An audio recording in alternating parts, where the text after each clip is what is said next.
Greetings, greetings, greetings. You are now tuned into the vault. Trust Christian, know nothing, control everything. Wanted to just do a quick pop up episode today. Always, in trust and just really excited about the conversation, which is entrepreneur versus investor. It's going to be a great conversation because of just the content over the years of experience and things of that nature. So today I have the trading partner, Cornell, trustee trader.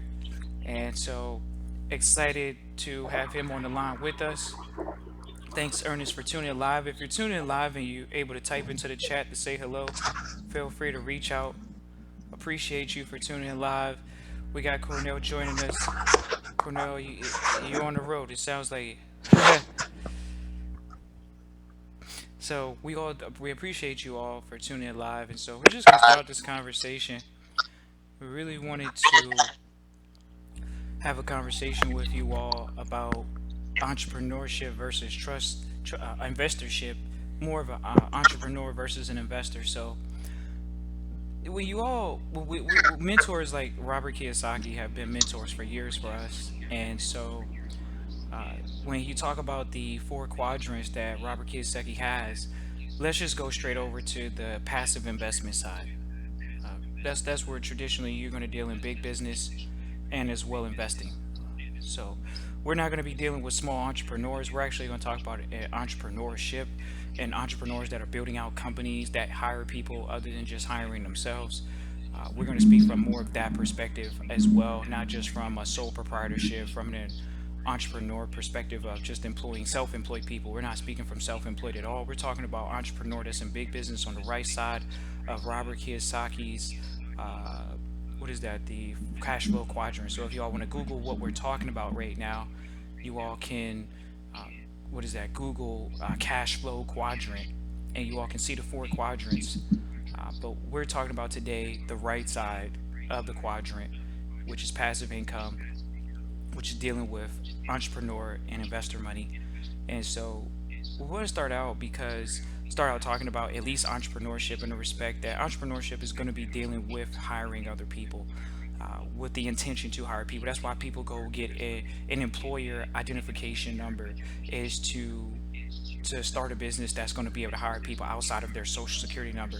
Clearly, if you're a sole prop, there's ways to do that. You traditionally go to the lawyers, you talk to them, and this is not legal counsel. This is for you all as entrepreneurs to better your game, to talk to lawyers, to talk to financial advisors, to talk to any individual that you're looking to take your family legacy and put it in a position where it's going to grow outside of your control, specifically outside of your control with your hands and maybe someone else even doing the work. We could even talk about examples right off the bat. As an entrepreneur, was recently asked what could take the business to the next level as an entrepreneur, and one of the things that we mentioned was being able to delegate out, being able to have other people do things, employing people and letting them actually do their job, not micromanaging, and actually allowing people to do their job. So, Courtney, what could you say about maybe delegation out on the entrepreneur side, some of the pitfalls that you run into as an entrepreneur, and maybe why you've even chosen to go deeper into the passive income side, which is an investor, which is even a smaller percentage of the population as opposed to staying in the entrepreneur environment? Entrepreneur environment, you got to put a lot of work into your business. Like that, it's your business. So a lot of people ain't gonna treat your business like your business. And most entrepreneurs start out not with a team. When you get into the investor side of things, you start thinking different. So a lot of stuff you learn as an entrepreneur, where you think, oh, it's my business, I'm gonna do this. Investor side, you learn how to build a team the proper way. So how you said, so you don't micromanage people. Like when we was at the conference with Eric Thomas, see how when he talking about 1%ers, guess what? These cats over here actually building a team through unique systems because it's really telling them, okay, this was the type of person you is, so I'm gonna let you handle this. He even got on that stage where he said, I'm not the main guy. I'm the speaker. But guess what? Y'all go look at Thomas, you hear the name CJ all the time. That's the businessman. So they into the investing role now. So they building a team. So now I got this person over here doing this for me. Nobody clashing. So I, now when you get into that investor side, your money's going more smoothly. So you build a business at a rapid pace than just being a straight entrepreneur. Because most entrepreneurs gonna start making some money and then they're gonna get cocky right. I and think then they fail. Yeah. even in the entrepreneur realm, sometimes even in the entrepreneur realm, you get a lot of entrepreneurs that they only have one business. It's still just their business. They maybe delegated their It's way out just a their little bit, business. but it's just their business. Whereas the investor, like you say, you have to have more streams of income. As an investor, you truly do have multiple streams of income to be considered an investor in that respect. Of course, the So definition, let's Investopedia. think about that. So now we invest, but guess what? Everybody around us bring a different element to the table. So now we give you the game plan of okay, you got rich, you got wealth. Guess what? These investors over here, it's 4 or 5 of us. All of us got different traits and different things, but we come together as one, make the investment. But guess what? I can't go over in the trust world. That's Christian world. Like he ain't gonna come over to trade. You know, he might learn trade. That's my world. And I got partners over here that's in the medical. That's their world. Hotel, that's their world. But as a unit, investment wise, we not greedy. Everybody eats on that table. So we're gonna grow at a rapid pace. Then an entrepreneur, like I said, they're gonna have one business. And you put in so much work in that one business, you don't wear yourself out. It'd be like having a job, but you just the boss. Hey, That's it. we could I even got I got entrepreneur business now. What you hear me say all the time? Like when all these investments get up that I got, I'm getting rid of the people type businesses because it's too much work. right. Like They now, what I just said, I gotta go pick up a check now because somebody made a mistake yesterday when they paid. I don't have time for that. Time to get into bigger, got a strong team. Guess what? People like minded. You putting a system in place. A lot of people don't put a system in play as an entrepreneur. It's right. all about, you know what I'm saying, going to make the money. But guess what? You put so much into that business, you don't even go and take the time to invest. So that wrong with entrepreneurship. That's way better than working for somebody. But you just can't be like that, one minded. Even as Really, a you're supposed to start a business and move to the next business. yeah, That's what you're supposed to do. right. Start, move to the next. One of the things that I see as a lot of entrepreneurs, they get into the situation where they started out with their own capital. It's hard for them to be in a position of what do we call that?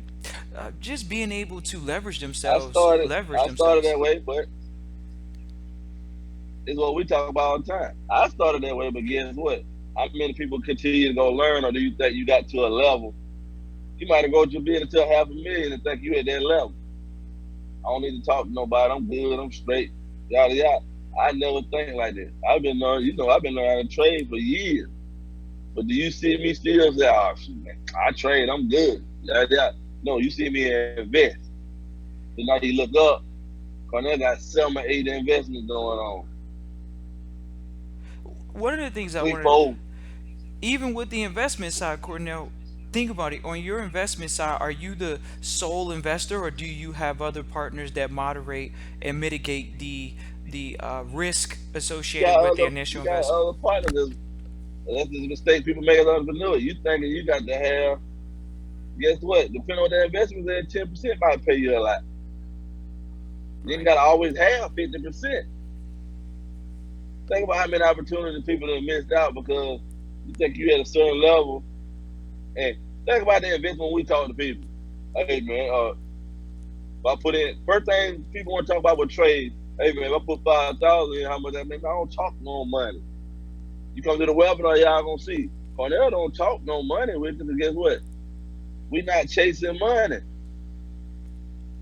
We learning a skill set. It's just like on the investment side. You have to have patience, mindset. Let this play out. Guess what? Who to say that 10% that you had might not produce a multi-million dollar type deal? You ain't got to be in control of it. You got 10%. But oh, man, he ain't give me 30, 40% like I want. I ain't fooling with him. Then you look up and be like, dang, man, that investment jumped I should have put in. Nah, we ain't doing that over here. And we got like-minded people. Like, you got to build a team. You see, we steady learning. Okay, oh, you know what? That's smart how every time we just put his team together. This man flat out said, hey, he the flight attendant. I ain't even the pilot. I'm the flight attendant. What he said, that was a perfect Yeah, analogy. He he telling did. you, He like, gave an yeah. It was a good I know analogy. my role. Yeah. I'm the motivator. Like, guess what? The pilot is my partner that put me onto the business that made me monetize this. Right. I got out my own way. What is it? I got out my own way. Got out of your own way. Guess what? He put that team together. Well, at that conference we was in, what he said, this is the first time he didn't have to do no work at the conference. He put his team into place. Everybody eating together. Everybody ain't greedy. That's what it's good to start out as an entrepreneur, but you gotta keep on moving to the environment. That means showing up for workshop, going out and learning the extra stuff. Like I said, we into different things. Guess what? We gonna learn, but guess what? We ain't gotta be an expert. I ain't gotta Right. be an expert in trust. I got a trust person. I ain't gotta be an expert in medical. I got a medical person, and we all eat. It doesn't matter what it is. It doesn't matter who leads. Everybody know their role. They stay in their role. Get what? We gonna eat pretty good. Okay. I got a good one for you. And everybody, I just want you all to know that the vault does appreciate Cornell coming in because this is the conversation that we have in the vault a lot of the times. They could be a lot more in depth, but Cornell brings a different, older, senior perspective on business because he's been in business a lot longer, had different type of businesses, so you all can just have a better conversation and entrepreneurship with him.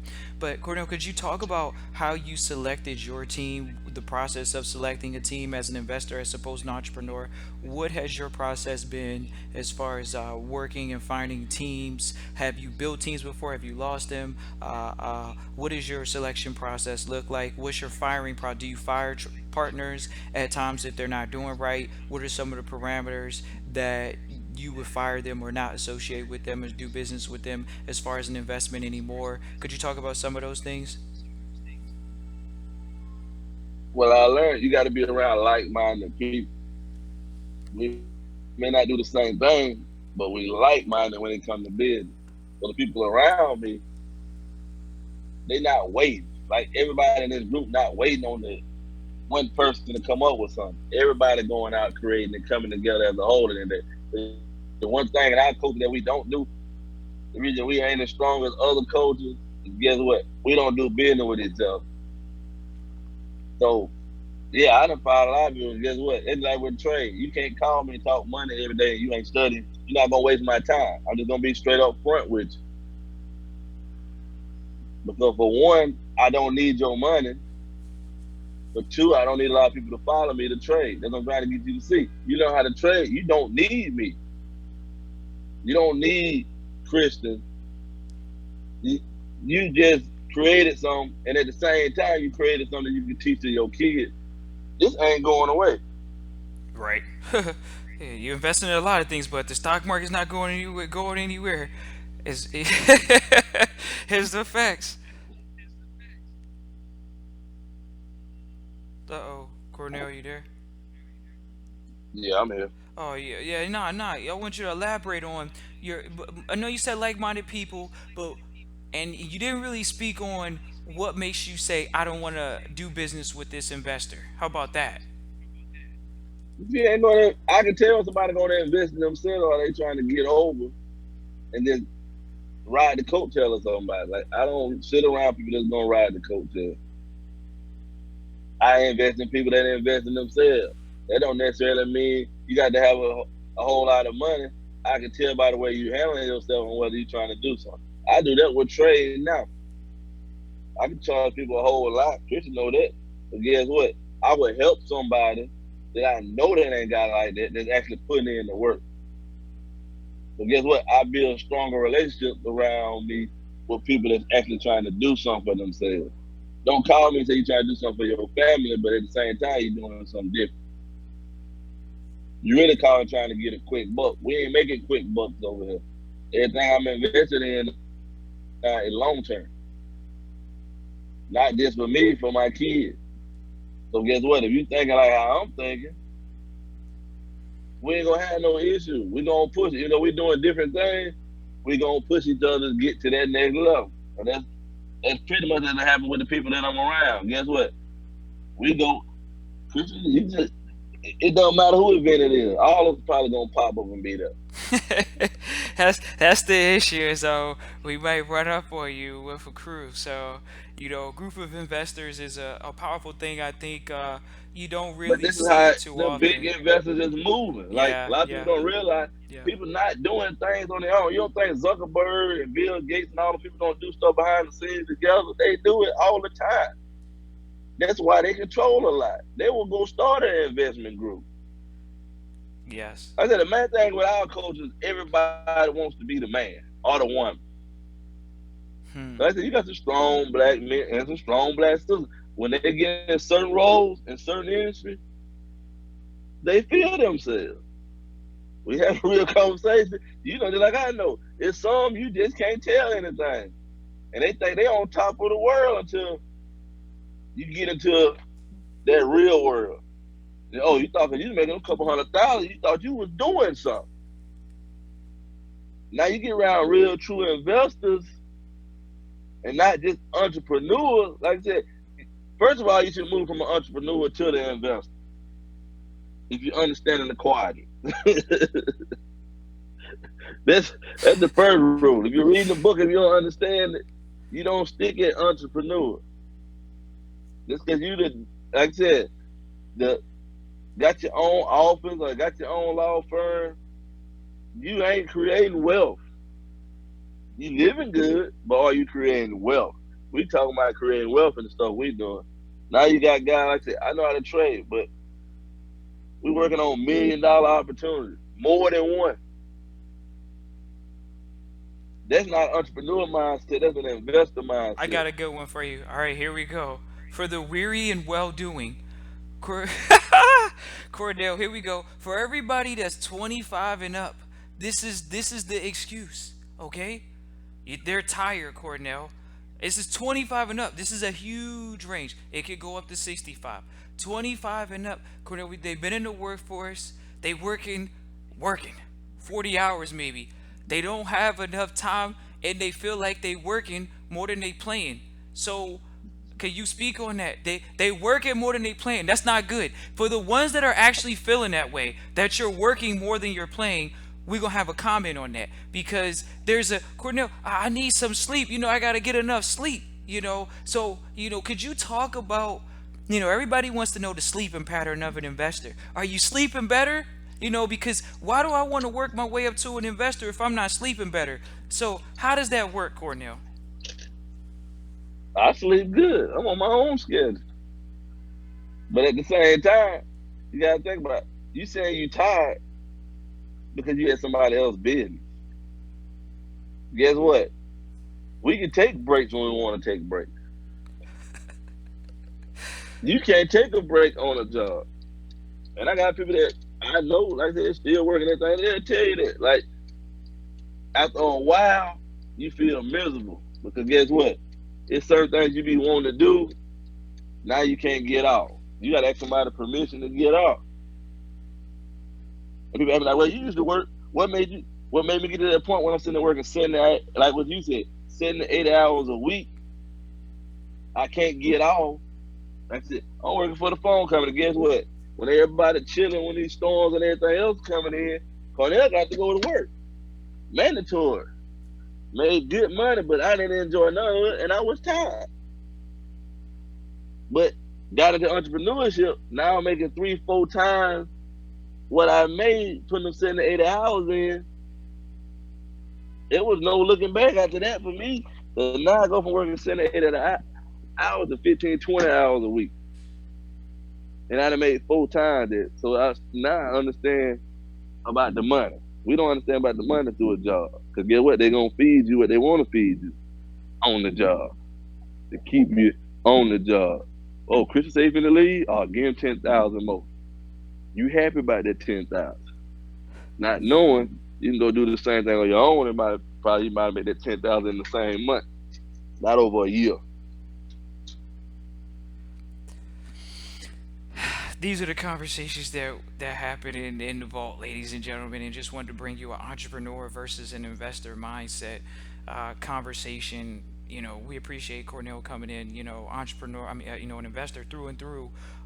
We do start out as entrepreneurs once you make that jump from the employment to the self-employment into the big business owner where you have people working for you. Then we get into the investor side where things are generating capital for you all, whether it's a skill or partnering with others that have skills and things of that nature. One of the quotes that we always take at the Hey, vault is skills pay bills. So, you got something, Cornell? and the thing I'm proud about, like the conversation we having, it's starting to happen around Cornell, not just y'all getting on here hearing about Cornell. Like matter of fact, one of my buddies today is his last day on his job. Guess what he's finna do full time? He Trade. about to do full-time trade. Full time trade because he's been making money for a while now. We done had plenty of conversations. You see, you wasting your time at work. You wasting time with your family and everything else. I love my freedom not because of the money, because of the time I can put in with my kids. The All time I right. can put in, I can see. I was with my mama earlier. We chilling earlier. I'm with my mom. I'm on my own schedule. But at the same time, I'm not having to sacrifice. It actually got easier for me when I understood, like, don't be so dependent on the job. And that's why you got to change your environment. All right, I'm gonna go hard right here because one thing I think even hearing you say that, man. I mean, the schedule sounds beautiful. You can be with your mom throughout the day. Just relax with your mom.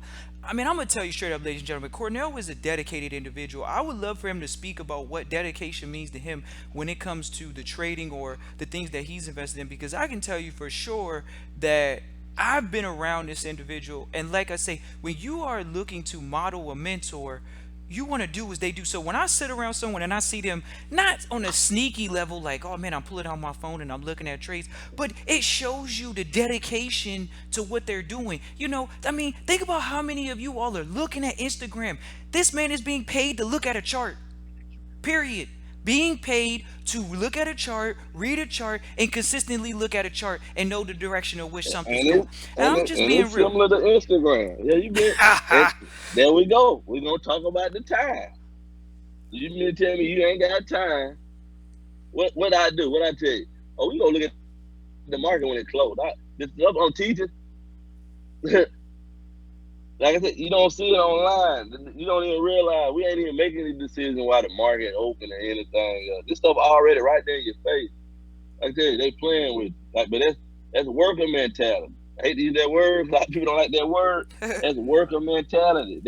You have worked so long, they have brainwashed you to think that what you see on TV and what you hear at work is the right way. To be honest with you, you should be doing the opposite of what you see on the news because somebody getting paid off your emotions. Because we talk about it all the time. Trading is about emotions and mindset. You gonna make rash decisions because you don't know what's going on because you wait on them to tell you what to do on the news. I ain't gotta wait on them on the news.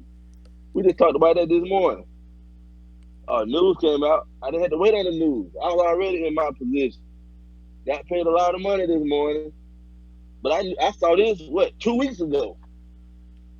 Don't say it Oh, like that's that, man. Don't powerful. say it like that. I know it's power, but don't say it like that. Cause it was one of the 2 weeks ago, ladies and gentlemen. It's when I was sitting around him and we were sitting there, and he's, oh, this was going to happen. I'm like, all right, man. I mean, come on now. I don't want to call you something, but I'm gonna just go ahead and leave it at that. And then next thing you know, if you write down what was said and you take notes, which the people from the trading class that has taken it in the past 2 months. Oh wow. This thing really just did that. How does it do? Okay, exactly. Like, hold on, Cornell. Well, it dropped out. Nah, it's just something funny for a sec. It's all good. It's gonna come back. It just had to do it for a second. Nah. So like I was saying, you sit around it and it's like, all right, man, come on, man, are you serious? And I like I say, you write the notes down and you say, okay, this date, or not even this date. It's more, it's gonna go to this point at one point. So I mean, hey, if we have to sit for a week or two, like he says, for something to get to a point, hey, I can sit. We can sit. That's a 2 week paycheck. Some people's 2 week paycheck. So man, it was a beautiful thing to know that mindset. And like I say, I was just commenting more on the dedication though, Cornell, of the looking at the charts, because in Oh yeah, the and a lot of dedication, people, man. it ain't gonna happen overnight. Everybody learn at different levels. Like I said, I didn't have all the resources. The reason my class worked for a lot of people real fast, you gotta think about Cornell has been trading for years.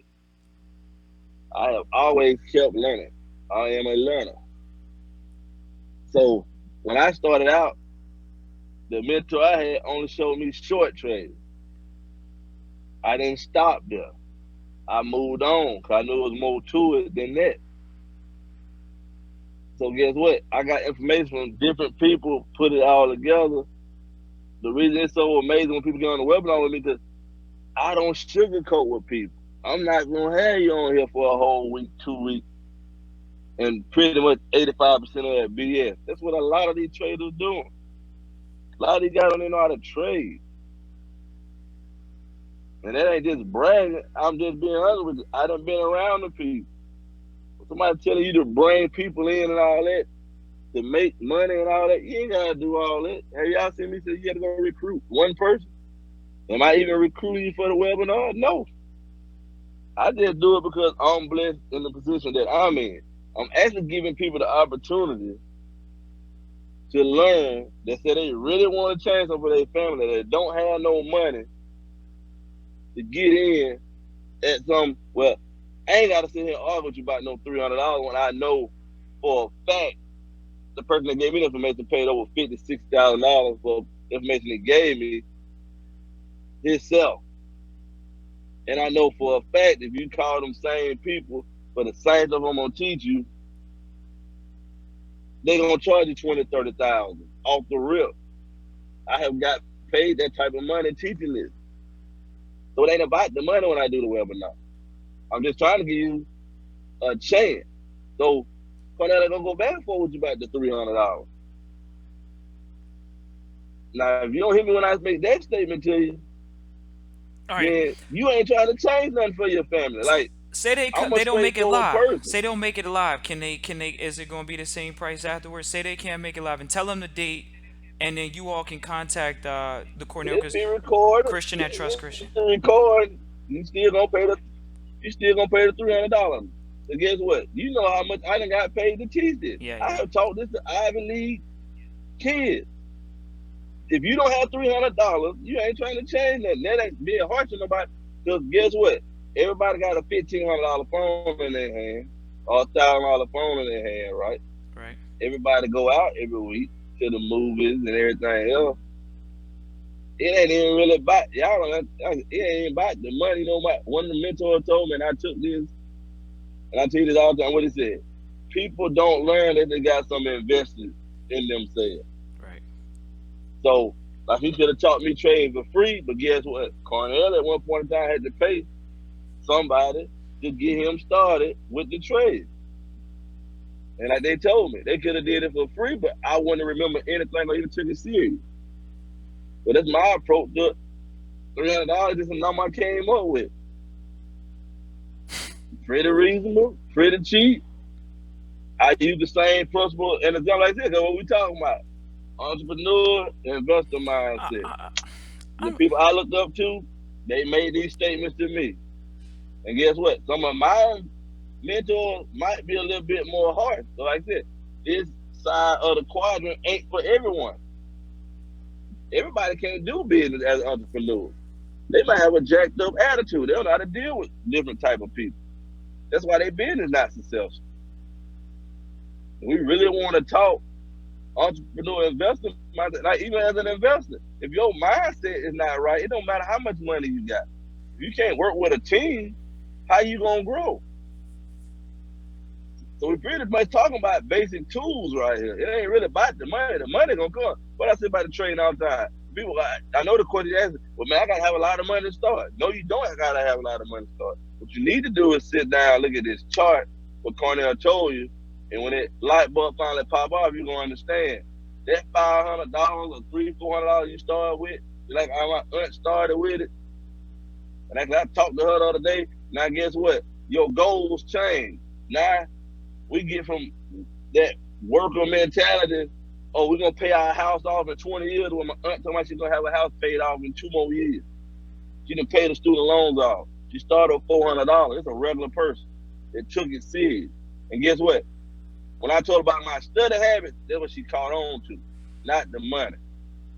The Cornell studied for 5 to 6 some hours a day when I first heard about the trading and saw it for the first time.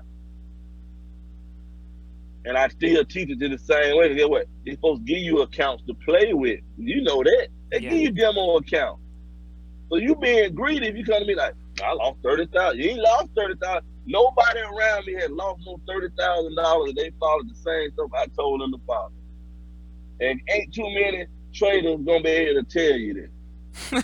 And I ain't gotta brag about all the people I done helped. I know a lot of people over the years. Y'all don't even understand. There's people around me that's making 1,000, 2,000, 20,000, 30,000 a day. We ain't got to brag about it, and they ain't posting videos, none of that stuff online. This is real. I'm trying to get people to see that this is real life, not the network marketing type that you see. So I'm pretty sure some people lost some trades today because you had part of the information, not all of the information. And that move up today ain't up today. Oh man, I just think about, We talked about that earlier. yeah, That man. move today, if you following the networking schemes, some people blow their accounts up today. We not blowing no accounts up over here. You say you're not It blowing ain't up me having to pull accounts? my account. Oh yeah, and think about it. It's not me pulling up my account to show you this. Like you said, you can write down, take notes. More than likely, the stuff corner show you on the video gonna play out. Now, if you don't see that and take that serious, then know like, oh man, I'm recognizing the stuff he's talking about. Let me talk about you for example. You see what I said. You studied what I tell you to study. Yeah. You already see it. How long it's been? Less than a month and a half, 2 months. I think, yeah, I just think it's the dedication to it on a daily It's the basis, just to dedication look at to it, man. I think, I think a lot of times as entrepreneurs, you know, I think a lot of entrepreneurs are very obsessive people. So, they like something, they love it, they go really, really hard into it. They really press through, they get really hard in it. And I think sometimes maybe they also have a hard time maybe for change if they haven't been bred in an investing mindset. So once you get into the investing mindset and say, okay, I need to build a team, I need to have other people, your mindset of being open to learn other pieces of information happens again. And that's when you truly get out of just having to be the only sole entrepreneur once again. And you don't have to own 50% of the company or 70% of the company. You can take 10% of $1 million a month.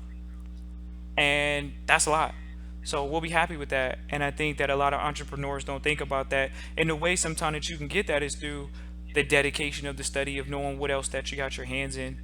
Um, you got, I was talking even to someone about that earlier today. I was like, talking about doing investments in Dominican Republic, and was like, well, definitely don't like having investments in places that I can't touch it, that I can't visit, that I can't see the operations manager, things of that nature. You want to be still intimate with the investments that you're making. I mean, you could speak on that. Think about, I mean, I don't want to put it out there, but I don't know if you want to have this conversation, but the last year, your last year investing compared to this year investing so far, I know we talked about this. Like I said, I don't want to put it out there in a negative way, but when we talk about you saying, hey, last year, I wasn't actively involved in every investment that I was dealing with, and I listened to some people and took their advice on things that I should have just said, hey, I should have had more diligence in actually, but I didn't. And you speaking on that and saying, hey, this is how this year has improved so far drastically. Because I mean, this year has improved drastically. I mean, we started out the first quarter, even the first month, just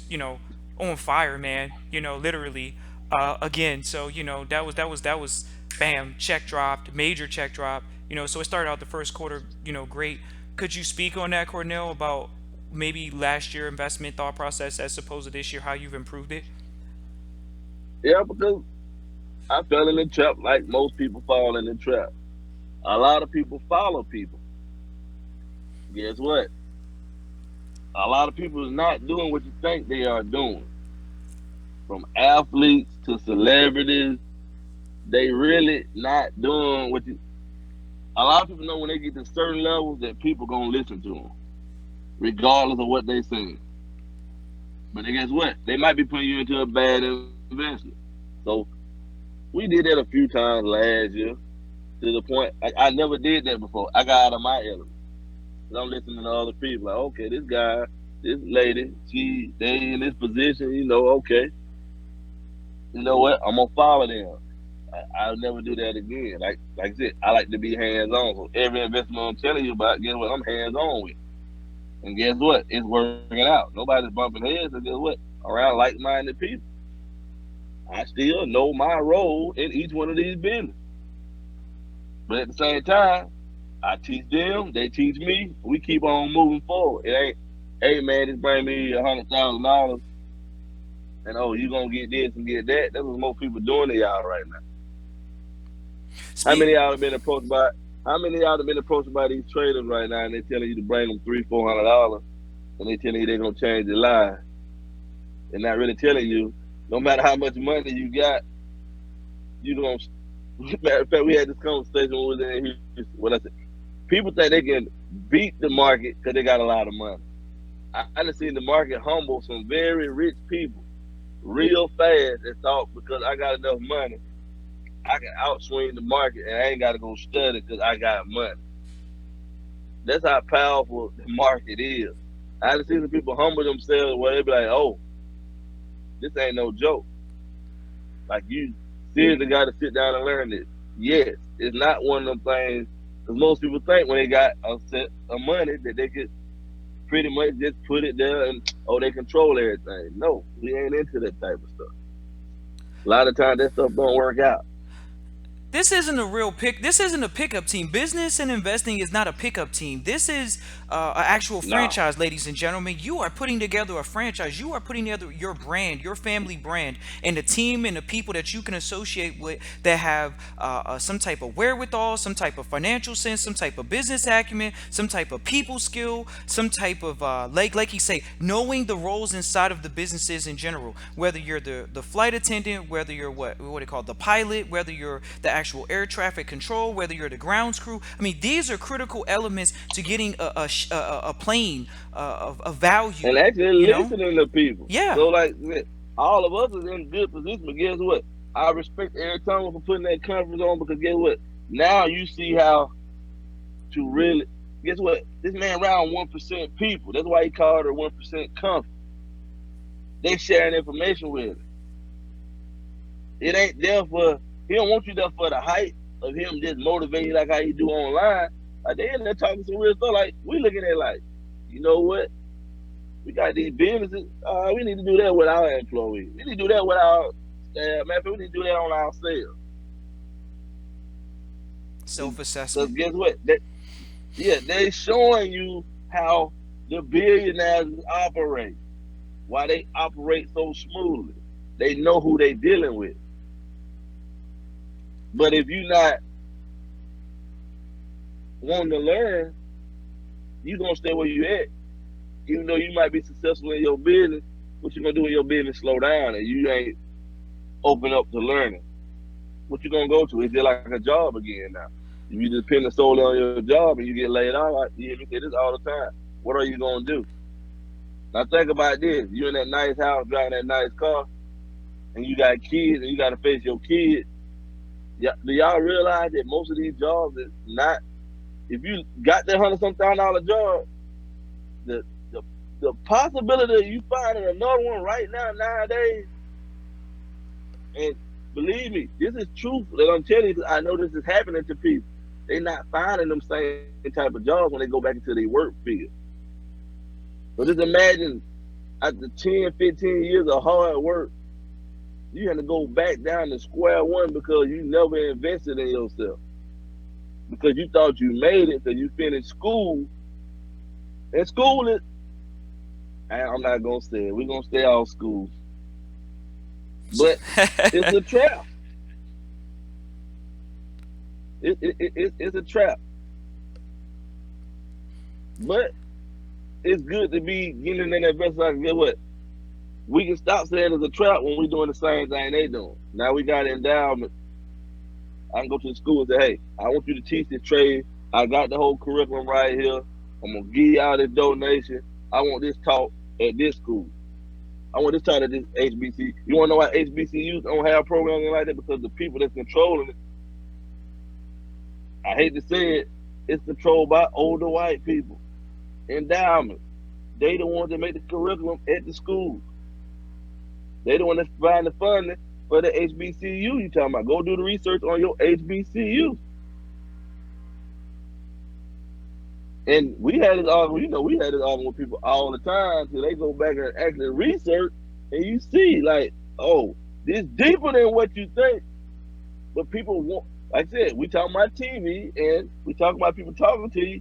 They give you what they want to give you.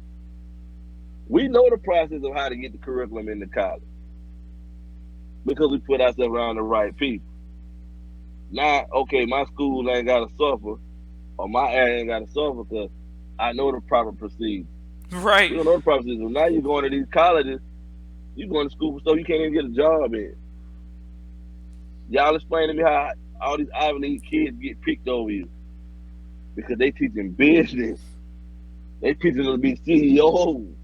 They teaching them to run the whole company in college. That's the curriculum. These people already got cryptocurrency degree programs in place and had them for years. They the ones behind. So when it actually finally break, Ivy League still on top. Man, So Ivy why is this League. not happening at your school? Yeah, Because man. no, oh yeah, it's a different topic. Yeah, man. Because the Ivy League right now, we know from the research and what we've shared on the vault here with the, Yes, Harvard and them having classes. I actually am gonna when I do my episode today at 8 p.m. Eastern Standard Time.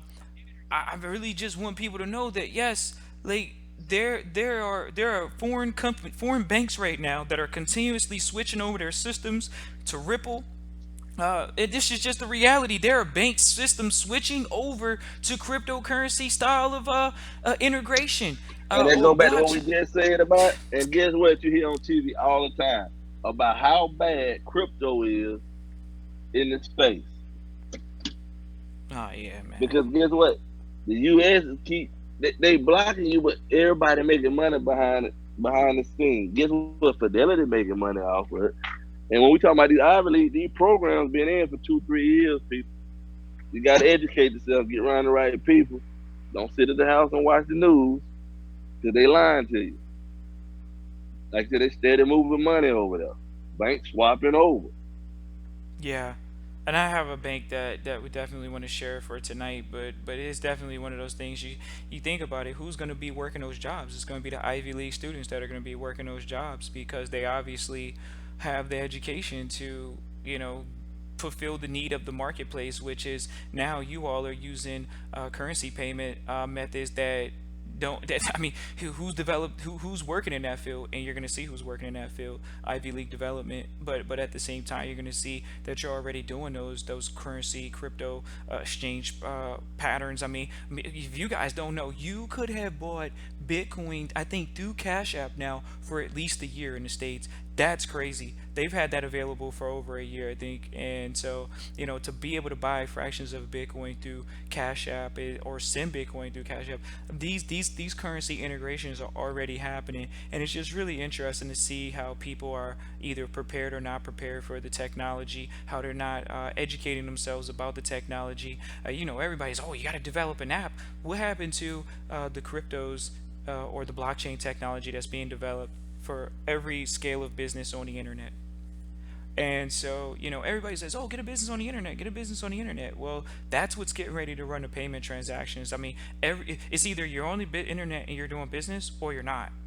So if you're on the internet and you're doing business and there's a payment method that's been in place to do things, I mean, you all, if you're dealing with YouTube, there's payment methods to have a channel on YouTube. If you're and you all know you can do payment methods for Google ads. You all can do payment methods for Facebook ads. You all can see these companies that they involve a slight payment transaction. And so now you all, I just want to share with you all, they have this terminology called underbanked. And so when you all start listening to these terminologies called underbanked, that means that people are using these currency alternatives, such as a Cash App or a PayPal. They're not using traditional banks. They're using other payment methods to have currency on the internet, host their currency on the internet in a safe environment, and as well be able to do distributed payments through the internet and things of that nature. But now these companies have taken power away from the banks and say, hey, we're going to have our own token. We're going to create an internal reward system. So when you Yeah, see Amazon create its payment system, guys, you already know Amazon dominates. For them to create a coin would be anti-banking. It's just period. It has to be because their currency would be so valuable. Look at their stock. You can't buy Amazon stock for $1. Your dollar is worthless. It's not even worth $1,000. You can't get an Amazon stock for $1,000. It's more than that. Their dollar is worthless. The stock of the Amazon company internally is worth over $1,000 to an American dollar. It shows you who's more yeah. valuable. The And the thing company. about a lot of people don't really know what crypto is. You want to know why crypto is so hated in the United States? Uh oh. And it go back to the worker mentality. They can't control the wealth. Yeah, that was a big deal. The U, the U.S. controls your wealth if you're not investing in yourself. You want to know why cryptocurrency is so hated? Because they can't track the transaction. So they let you know. They're like we talk about it with the trust. We had this problem with the trust every now and then with certain banks. They want to know too much. I don't have to tell you anything. You see how Trump get on TV and don't have to tell you anything? That's a powerful position. You can call him an a-hole or whatever you want to call him. He is in a superior position because guess what? His family invested in themselves. So guess what? Now we're gonna get on TV and make you scared of cryptocurrency. You know how many people got rich off of it and now broke because they didn't have that investor mentality? It was quite a few, man. Just to even see the field, it's been a lot of shakers. It was a wave, ladies and gentlemen. You want to know what I? Oh man, I Big told. away. No. Let me tell you how predictable the waves are. Now that I've seen it in my lifetime, I've seen a wave two times. I've seen two waves. I've seen the dot com bubble, I'm gonna and just talk about I seen it, the dot com and we bubble, can use the dot com the bubble. dot com bubble, but I seen the crypto bubble. Look, that's the all. Look, ladies and gentlemen, It's the I same. was It's the same way. It's hold on. Here we go. Let's track back to when it all started. 1933, Yep. the stock market crash. That was to see if you thought money was real. Paper. Bam. People believed it for over 80. They're still on paper money. Bam. Dot com bubble said, let's see if the internet is real, if we can do payment transactions, if someone trusts to send their money before you receive your product or your service. That is a fact. Okay, it went through a year. It didn't even go through a complete. Oh man, no, I gotta get this. I gotta get this. I gotta get this. Go to get it. I gotta make sure that this is recorded because man, this was. I gotta make sure that this was recorded, man. This. Oh my This, this, gosh. and this Hold and on, this hold on, hold go on, hold on, along hold with on, hold on, trades. So hold when on, he hold on, hold on. when, I gotta when make he sure it's when recorded. he All right, explained, it's oh, recorded. it Okay, went out. no, it went out for a sec. The dot com bubble And, was and, to and, and prove. it go along with the trades. So y'all listen very closely. So when I show you this, and you see Cornell going back looking at 20, 30 years of data and it's doing the same thing, what he finna explain to you is what you need to know. Look, so here we go. The dot com bubble was to show that people will send their money to someone that they don't know, because that was like Craigslist era. If you all know the internet, that was Craigslist era. So you see Craigslist era, send your money to someone, meet up with a stranger. This was the meeting up of a stranger era now. You meet up with strangers that you don't know through the internet. This is the internet now. So now you send your money over. Bam. but there was a lot of it was a lot of funkiness because that was 2000. Then you get to the currency situation still in the states and around the world, the currency debacle. Oh, we're trying to get people in housing. We have to show that there's money flowing through the economies. We have to show this. Why? What, if you weren't buying a house, what were you doing? How many millennials on the podcast have a house that they can say that they're in mortgage with? There's most millennials. We could talk about the state of California. We could talk about many of the states do not care about owning property. Why? Because owning property is an encumbrance to their freedom, to their travel. You see a drop off in millennials even having children. We're talking statistics here. So millennials traditionally are not into owning houses at this point. That is an encumbrance to their freedom. That's a generational thing.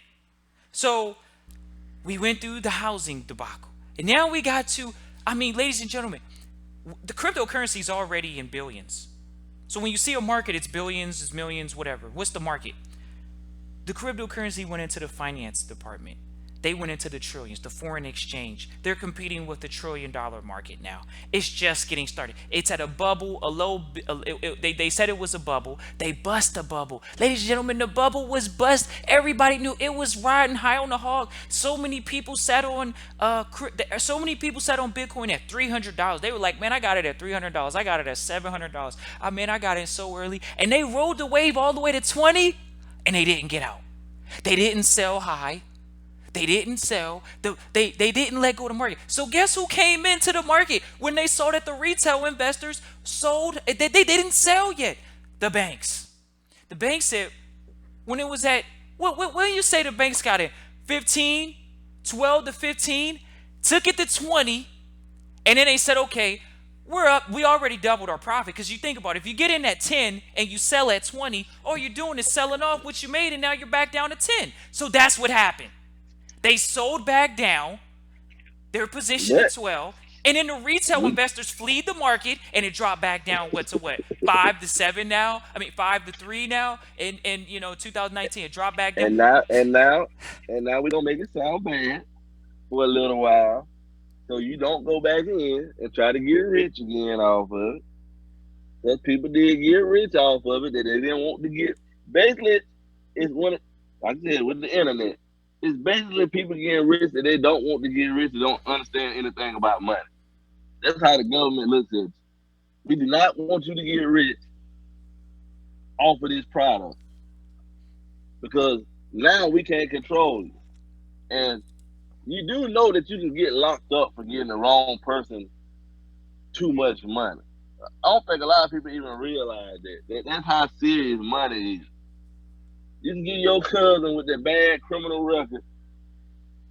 You hit the lottery, 10 million. You give him a 1 million, he go out and kill somebody. Don't you know they can actually try to prosecute you to go to prison behind his actions because they're gonna say he wasn't qualified to have that type of money. You shouldn't have given him that much money at one time.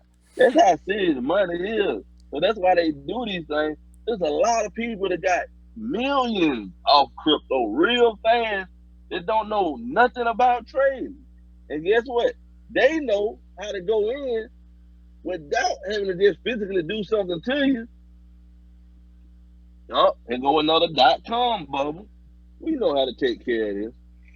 Let's go in and take majority control over it so we won't have this issue no more. Who do you think owns the majority of the Bitcoin right now? Let's be honest. The bank. I can look at the charts and tell. The bank has the crypto. Guess what? We done scared everybody out the market that don't know about what they doing. Now we gonna wait a year or two.